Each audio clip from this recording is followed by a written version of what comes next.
Hey guys, welcome back to FIFA 22 Arsenal Career Mode. And today we'll be playing a 4 games episode today. So first one, we are playing against Sparta Moscow in the Champions League. And here comes the Group F standing so far. We are currently at second, right behind KRC Jank. Yeah, a very disappointing game against Jank in the last episode. Could have probably beat them, but we wasted a lot of chances. Plus, our defense has been a little bit abysmal sometimes, so it's not really a good time to actually rotate a lot of the players.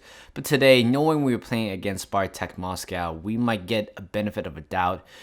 Despite they are, of course, a European team, a good European team, a competitive one as well. But still, I feel like leaving some of the first 11 on, it's mandatory, or at least it's going to help. So the likes of Ben White and also Kieran Tierney is going to help. Well, in terms of the left back issue, I am not really quite enjoying using Nuno Tavares for some reason.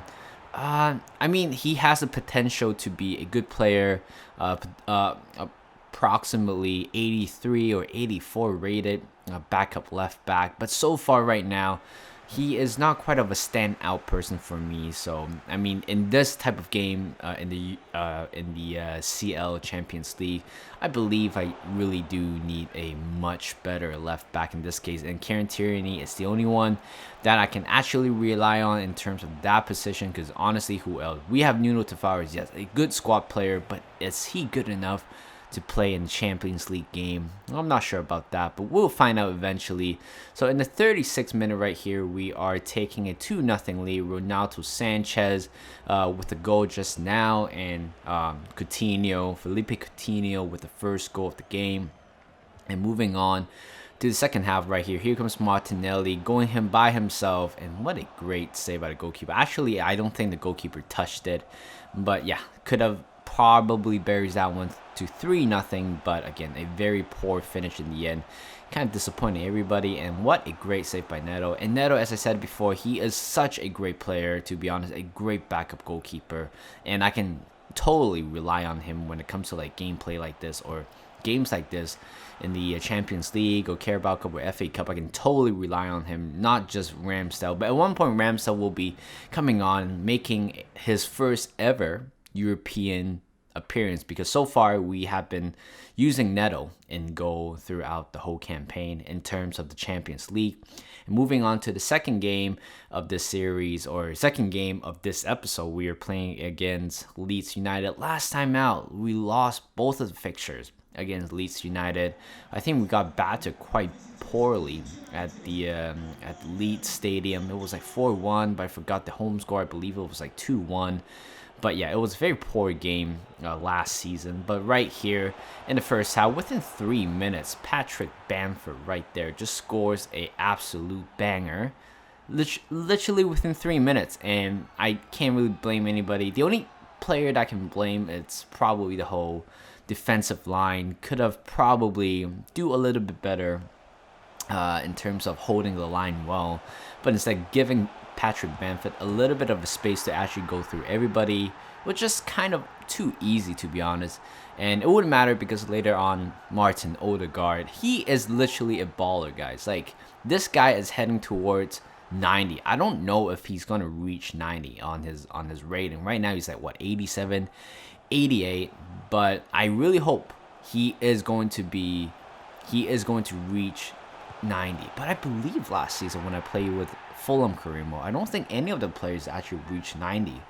Maybe close to 90, I believe. And Nketiah at one point was 88 or 89. And Doku on the right winger reached like 87 or 86. Really high rate as well. Martin Ødegaard, there's nothing to say about him. He is just magical player. His footwork, I think, was it the other day? I think it was the other day in the international duty. There's a clip of him with a very good footwork. But unfortunately, Norway will not be participating in the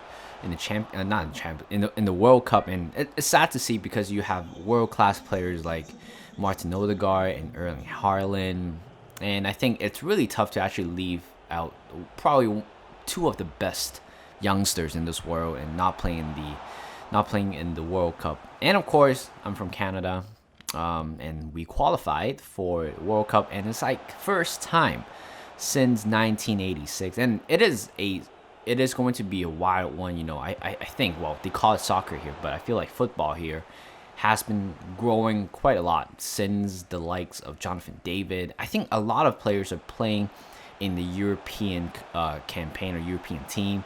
The likes of Jonathan David, Alonso Davies, both of them are good players, and great players. And that's why we started to get a little bit of a Canadian football recognition. And of course, the women's team won the Olympics, I believe, back in the summer. So you know what? It is going to be a good Christmas around the corner. I think it was I think it takes place in November or December, but I'm looking forward to that for sure. Back to today's game, Rafinha. I know there has been talks lately or rumors lately that Rafinha, it's on the radar for Arsenal. He might be a good fit, but who knows, to be honest. But in the end, we beat Leeds United 3-2. Smith Rowe with a winner in the end, and finally we beat Leeds United for the first time in this series, and I'm happy for that. And right now we're moving on to round 4 of the Carabao Cup, EFL Cup. Before it was called Carling Cup, but of course they changed the name a while ago. So this is again a competition that I don't really care much. It's a competition where I can just use youngsters, the likes of Brandon Johnson, Jake Lawton, and Flo Balogun, those type of players that, of course, it is a very good opportunity for them to actually get some good game time. And of course, the back four, again, it's quite inexperienced in some way, like Nuno Tavares. We have Araujo and also Saliba and Lamptey as well. But of course, against Rotherham, should be a fairly easy one, I believe. Here comes Houssam Aouar, dribble down the middle, looking for a cross, and Brandon Johnson take a bounce, and this is his first goal for the club. And what a great finish, left-footed this time. He is playing out of his position. He's a right winger, but he can also be employed on the left side. But that finish with his left foot, and the goalkeeper literally has no chance of saving that. And right here in the 28th minute, Nuno Tavares crosses in the middle to Houssam Aouar, finally making his mark for Arsenal, scoring his first goal for the club as well. And he has been waiting for that one for so long. Well, you know what? With Martin Ødegaard about to reach 88 or 89, there's literally no space for both Coutinho and also Houssam Aouar to actually step in and actually try to show what they are capable of. And later on, within 40 minutes, literally a few minutes after our second goal, Rotherham has scored one goal back, and not quite ideal. I know I might gonna win this game, but I honestly would prefer to keep a clean sheet as well. Houssam Aouar could have extended the lead to 3-1, but the goalkeeper makes another great save. And right here, right before the end of the halftime, right here, and here comes Ferguson on the left-hand side. Literally, Lamptey can't touch the ball, and we're having a lot of trouble with the back here. And right here, Neto makes another fantastic save right before halftime, and that is what keep us in the race, because honestly, if they score right there, it would have been a completely different game. And here comes Gnabry on the right-hand side, crosses the middle to Coutinho, but the goalkeeper has a slight touch to it to forces that one for its save.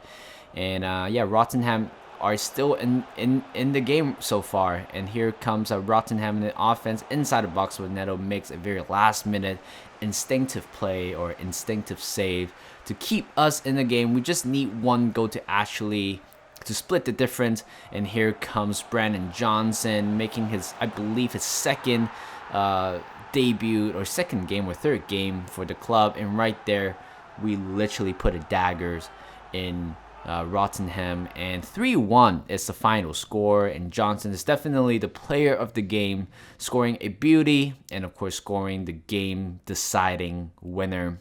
And this is the result for round 4.